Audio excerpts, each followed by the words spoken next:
Have you ever learned an English word today and forgotten it tomorrow? This happens because we often learn words alone. But when you learn English through a story, you learn words in context. You see how people actually use them. You remember the situation. And you hear the kind of English people use in real life.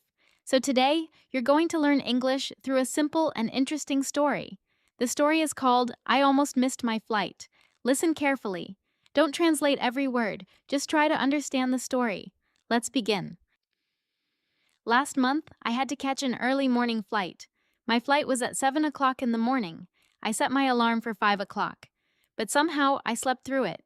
When I finally woke up, it was 6:15. I looked at the clock and said, "Oh no, I'm going to miss my flight." I quickly got dressed and grabbed my suitcase. I didn't even have time for breakfast. I called a taxi and said, "Could you please hurry? I'm running late." The driver said, "Don't worry, we'll get there on time." But there was a lot of traffic on the road. I kept looking at my watch. I was getting more and more nervous. Finally, I arrived at the airport. I ran to the check-in counter and asked, "Is it too late to check in?" The woman looked at her computer and said, "Don't worry, you still have time." I felt so relieved. I quickly checked in and ran to the security area. When I finally sat down at the gate, I took a deep breath. I was exhausted.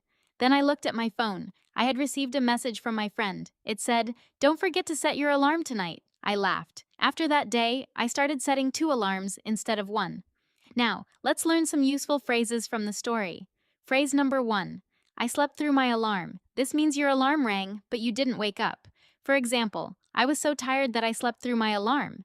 Now, phrase number 2, I'm going to miss my flight. You can also say, I'm going to miss my bus, or I'm going to miss my train. Phrase number 3, I'm running late. This means you are late or you are going to be late. For example, sorry, I'm running late. Phrase number 4, could you please hurry? This is a polite way to ask someone to go faster. For example, could you please hurry? I'm late. Phrase number 5, we'll get there on time. This means we will arrive before it is too late. For example, don't worry, we'll get there on time. Phrase number 6, I was getting nervous. We use this when we slowly start to feel nervous. For example, I was getting nervous before my interview, and the last phrase, I felt so relieved. This means you feel relaxed and happy because a problem is over.